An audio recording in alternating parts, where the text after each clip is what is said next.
सारी सृष्टि के रचनहार कुल मालिक कबीर परमेश्वर है। ये वही परमात्मा है जो बनारस में, काशी में,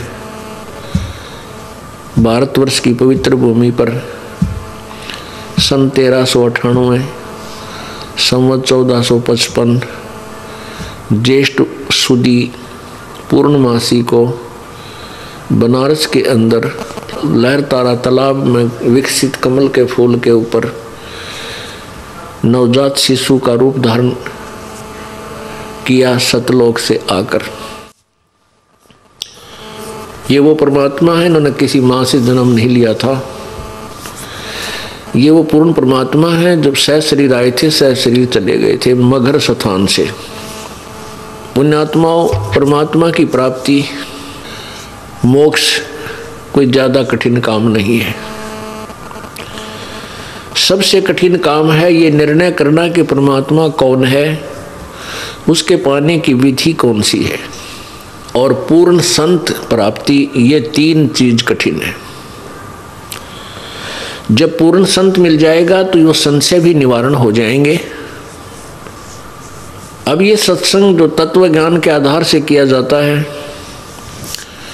ये वो तत्व ज्ञान है, ये वो सच्चिदानंद घन की वाणी में वर्णित यथार्थ ज्ञान है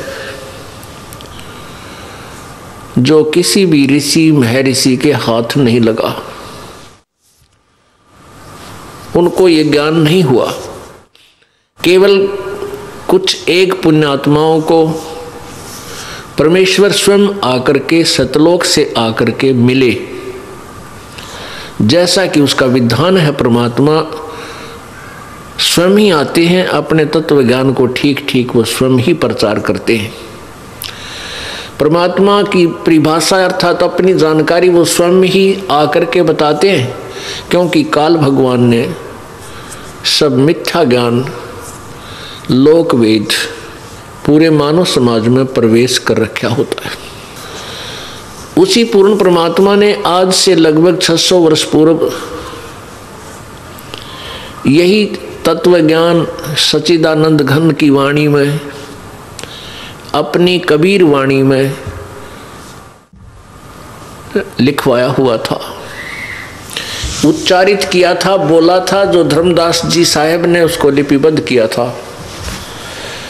और वो ज्ञान आज सभी सदग्रंथों से भी मेल खाता है। अब इस तत्व ज्ञान के आधार से निर्णय किया जाएगा कि परमात्मा कौन है, कुल का मालिक कौन है, और उसके पाने की विधि क्या है। ये स्पष्ट हो जाने के बाद फिर परमात्मा का पाना कठिन नहीं, क्योंकि परमात्मा की भक्ति बहुत ही साधारण है,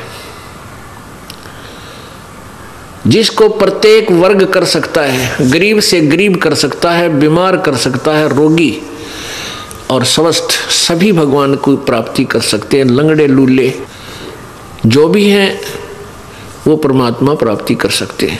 ये निर्णय होते ही कि परमात्मा ये है, कबीर देव है, कबीर भगवान, और यही पूजा के योग्य है, इसके पाने का ये मंत्र है, और पूर्ण संत से ही मंत्र प्राप्त करके भक्ति की जाती है। ये तीनों चीज मिलने के बाद, स्पष्ट हो जाने के उपरांत, चलते फिरते, बैठ के, लेट के, सफर में, यात्रा में आप उस नाम का जाप करते रहिए, और गुरु मर्यादा में चलिए। जो भी धर्म क्रियाएं बताई हैं वो करते रहिए। सभी ने प्रमाण दिया है कि राम नाम रटते रहो जब तक घट में प्राण, कभू तो दीन दयाल के भनक पड़ेगी कान। ये तो सूक्ष्म वेद कबीर परमेश्वर के द्वारा दिया गया ज्ञान में लिखा है कि परमात्मा की प्राप्ति का जो मंत्र है वो राम का नाम है। उस राम नाम को अंतिम श्वास तक जाप करते रहिए। और कभी तो परमात्मा की कृपा होगी, आपको सीने से लगाकर अपनी प्यारी आत्मा अपने बच्चे को सतलोक ले जाएगा। इसी का प्रमाण पवित्र गीता जी अध्याय नंबर 8 के श्लोक 13 में कहा है। गीता ज्ञानदाता कहता है, ब्रह्म की मेरी साधना का ओम इति एक अक्षरम ब्रह्म व्यवहारन माम अनुशमरन ये प्रयाति तजम देहम सयाति परमाम गतिम। अब स्पष्ट क्या है कि मेरा एक ओम नाम है मुझ ब्रह्म का, माम ब्रह्म उच्चारण करके सिमरण करने का, और जो अंतिम श्वास तक मृत्यु समय तक शरीर छोड़ते समय तक इसी का नाम जाप करता हुआ शरीर त्याग जाता तो मेरे वाली गति को प्राप्त होता है, परम गति को प्राप्त होता है। गीता जी अध्याय नंबर 8 के श्लोक 5 और 7 में गीता ज्ञानदाता ये ब्रह्म श्री कृष्ण जी में प्रवेश करके बोल रहा है। ये कहता है कि मेरी साधना कर मुझे ही प्राप्त होगा, युद्ध भी कर और सिमरण भी कर। अब इससे सिद्ध है कि ये सब क्रियाएं काम करते करते अपना जैसा भी जिसका कर्म है उस कर्म को करते करते परमात्मा की प्राप्ति करनी है, नाम जाप से होगी। अब युद्ध से कठिन काम कोई नहीं होता।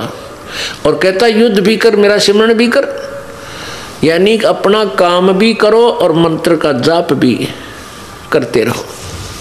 फिर गीता जी अध्याय नंबर 8 के ही श्लोक नंबर 8, 9 और 10 में उस पूर्ण परमात्मा की भक्ति बताई है कि जो उसकी भक्ति करता है, उस पूर्ण परमात्मा सच्चिदानंद घन उस देव पुरुष की जो साधना करता है पूर्ण परमात्मा की, उस भक्ति की कमाई से उसको प्राप्त होता है। और उस परमात्मा की साधना करने का कौन सा मंत्र है? गीता जी अध्याय नंबर 17 के श्लोक 23 में ओम तत्सत इति निर्देश ब्रह्मण त्रिविध समर्थ है। उस ब्रह्मण माने सच्चिदानंद घन परमात्मा यानी पूर्ण परमात्मा की भक्ति का केवल 3 मंत्र के जाप का सिमरण करने का आदेश है, निर्देश है, और वो 3 विधि से किया जाता है। ओम तत्सत, ओम ब्रह्म का जाप है, ये तत् और सत ये सांकेतिक है। ओम तत्सत कोई जाप नहीं है। तत् और सत्य ये सांकेतिक है। इनको तत्वदर्शी संत बताएगा। गीता जी अध्याय नंबर 4 के श्लोक 34 में कहा है कि उस तत्व ज्ञान को जिसमें बहुत प्रकार के धार्मिक अनुष्ठानों का विवरण है, यथार्थ भक्ति की विधि है, उसको तू तत्वदर्शी संतों के पास जाकर समझ, उनको दंडवत प्रणाम करने से, कपट छोड़कर प्रश्न करने से वो तत्वदर्शी संत तुझे उस तत्व ज्ञान का परमात्म तत्व की जानकारी देंगे, तत्व ज्ञान सुनाएंगे। तो ओम तत्सत को केवल तत्वदर्शी संत ही स्पष्ट कर सकता है। ओम तत्सत कोड वर्ड है। तो कहने का भाव यह है कि जो भी साधना करनी है नाम का जाप करनी है। जैसे यजुर्वेद अध्याय नंबर 40 के श्लोक नंबर 15 मंत्र नंबर 15 में कहा है कि ओम कर्तु समर किलवे समर और कर्तुम समर। ओम नाम का जाप काम करते करते सिमरण करो, विशेष कसक के साथ सिमरण करो, और अपना मूल कर्तव्य जानकर, मनुष्य जीवन का मूल कर्तव्य है परमात्मा की भक्ति, ये जानकर उसका सिमरण करो। तो इन पवित्र सदग्रंथों ने सिद्ध कर दिया कि परमात्मा के पाने का केवल एक जाप मंत्र है। ब्रह्म तक का ओम जाप है। इससे अतिरिक्त जो कोई अन्य मंत्र जाप करते हैं, जैसे ओम नमः शिवाय, ओम वासुदेव भगवते नमः, ओम एवं नमः, ये इस तरह के जो मंत्र हैं ये कोई जाप के नहीं है। कोई भी सदग्रंथ प्रमाण नहीं देता इनका। तो ब्रह्म का जाप है ओम, और परब्रह्म का जाप है तत्। तत्व मंत्र वो और है जो ये दास बताएगा।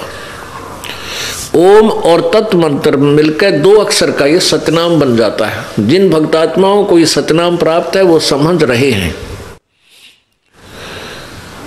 और तीसरा मंत्र जो है वो सत, ये सांकेतिक है, ये सार नाम भी कहलाता है। ये पूर्ण परमात्मा का है। इन तीनों मंत्रों का जाप करना है और तीनों मंत्रों का सिमरण जो है 3 विधि से होता है। तीर विधि 3 प्रकार से ऐसे परमात्मा पाया जाएगा। ये बहुत आसान है। आप यहाँ से बस में बैठते हो, अपने कार्य तक जाते हो, घर से अपने कार्यालय तक या किसी अपने दुकान की तरफ के तक या कोई अन्य कार्य से रिश्तेदारी में जाना होता है,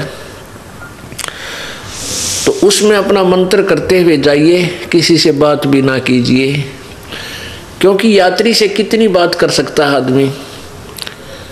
2 मिनट कहाँ से आया, यानी साथ बैठा है तो इतना पूछ सकते हैं कहाँ जाएगा, कहाँ से आए हो, बस। उसके बाद फिर अपना परमात्मा की भक्ति सिमरण शुरू कर दीजिए। ये ऐसा सिमरण है दूसरे को ये भी नहीं पता ये मंत्र कर रहा है या वैसे स्वाभाविक बैठा है। श्वास उश्वास से इसका जाप होता है। इसी प्रकार कोई किसान है तो अपने खेत में काम भी करे, जैसे हाली बीज धुन और पंथी से बतरावे। अब जैसे हाली खेत जोत रहा होता है किसान, या तो कुछ गाने गाता रहेगा साथ के साथ, क्या को रागनी याद कर लेगा या करता रहेगा सारा दिन, या कुछ सोचता रहेगा, उसके स्थान पर अपनी भक्ति करता रहे। मजदूर है अपने, उसने क्या करना है, कस्सी का कार्य है या सिर पर टोकरी रख के चल पड़ा, वहां डाल के आनी है, वहां से वहां तक 2 सिमरण करे, आते समय फेर करे। तो ऐसे अपने इस रूटीन को बना के रखे। नाम उठत नाम बैठत नाम सोवत जागवे, नाम खाते नाम पीते नाम से ती लागवे। इस प्रकार भगवान मिलेगा। अब ये फैसला किया जा रहा है, ये सत्संग जो चल रहा है इसमें ये आपको बताया जा रहा है कि कुल का मालिक कौन है और वो कैसा है और किसने देखा है। जैसा कल के सत्संग में आपको सदग्रंथों से प्रमाणित किया गया था, आपके समक्ष रूबरू कराए थे कि सभी पवित्र सदग्रंथ प्रमाण दे रहे हैं कि परमात्मा सशरीर है, मनुष्य सदृश है, साकार है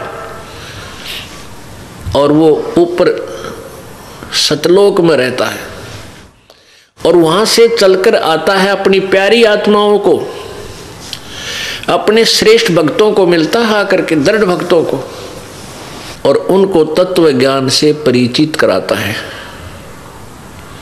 ये तो वेद बता रहे हैं उस परमात्मा की लीला कि वो परमात्मा वो भगवान होता है जो ऐसी लीला करता है। और परमेश्वर ने स्वयं कहा था कबीर जी ने कि वेद मेरा भेद है, मैं ना वेदन के माही, और जौन वेद से मैं मिलूं वो वेद जानते नहीं। वेद, ये चारों वेद, ऋग्वेद, यजुर्वेद, अथर्ववेद और सामवेद, ये चारों वेद परमात्मा कबीर जी की महिमा से परिपूर्ण है, उस पूर्ण परमात्मा की महिमा से परिपूर्ण है। लेकिन इन चारों वेदों में परमात्मा कबीर भगवान पूर्ण परमात्मा के पाने की विधि नहीं है। इसलिए परमात्मा कबीर जी अपनी वाणी में कहते हैं कि ये चारों वेद मेरा ही भेद बता रहे हैं, पर मैं मिलो वेदन से नहीं, मैं इन चारों वेदों में वर्णित विधि से मैं प्राप्त नहीं हो सकता। और जौन वेद से मैं मिलूं वो वेद जानते नहीं। जिस वेद से मैं मिलूं यानी सूक्ष्म वेद से परमात्मा कबीर जी के पाने की विधि उसमें लिखी है, तो वो चारों वेदों में नहीं है, वो ये वेद जानते ना।